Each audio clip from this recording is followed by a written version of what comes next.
Seorang mukmin dia cerdas. Dia bisa membaca situasi. Dia tahu mana orang baik, mana orang buruk.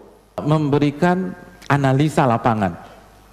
Tapi ketika dia dibohongin orang dan kasus itu tidak besar, tidak berimbas kepada yang lain-lain, dia tidak mempermasalahkan. Dia tidak melawan.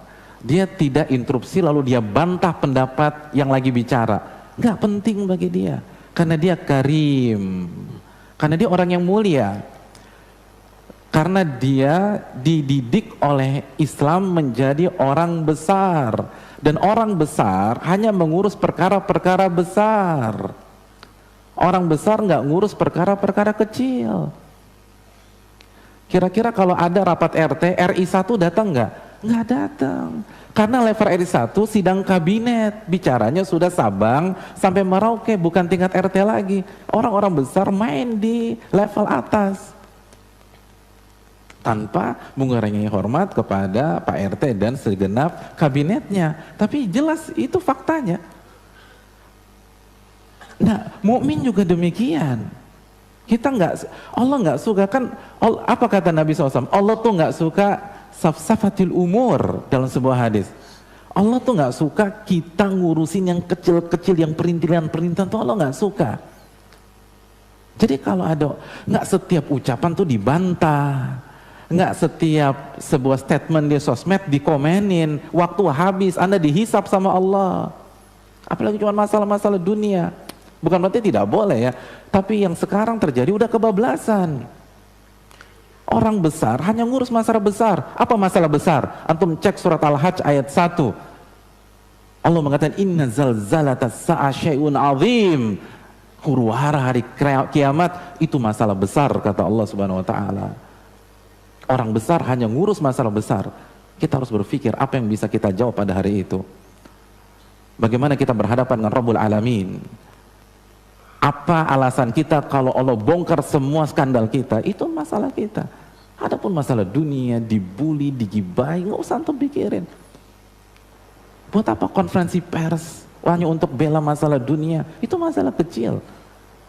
Masalah kecil itu masalah dunia. Bukan saya mengatakan, Nabi yang mengatakan laukanati dunia ta'dilu indallahi janaha ba'udah masaqa kafira syurbata ma. Kalau dunia itu senilai dengan 1 dari 2 sayap nyamuk, orang kafir tidak akan Allah berikan minum.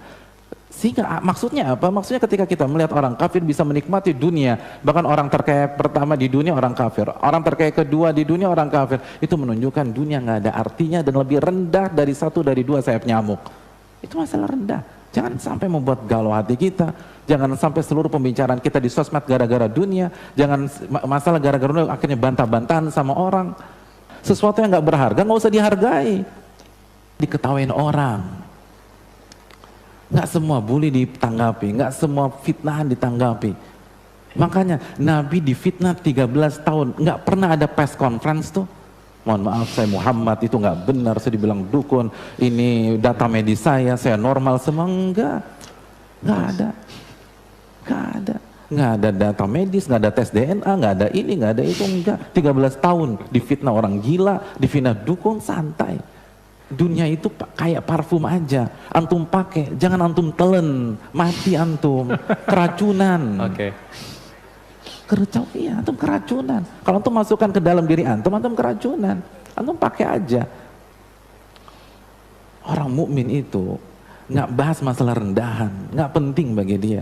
Tapi kalau udah bicara dosa, bicara adab kubur, bicara berhadapan dengan mungkar dan nakir, iya, dia pay attention di sana. Dia akan dengar. Dia tahu dia akan berhadapan dengan Allah. Di benaknya ada sebuah hadis riwayat Imam Tirmidzi, la tazulu qadama 'abdin yaumal qiyamah hatta yus'ala an arba. Tidak akan beranjak kaki seorang hamba kecuali dia ditanya tentang 4 perkara. Wa an umrihi fima afnah. Dia akan ditanya tentang waktunya, usianya bagaimana dia habiskan. Dalam riwayat wa an syababiha fima ablah, dia akan ditanya tentang waktu mudanya.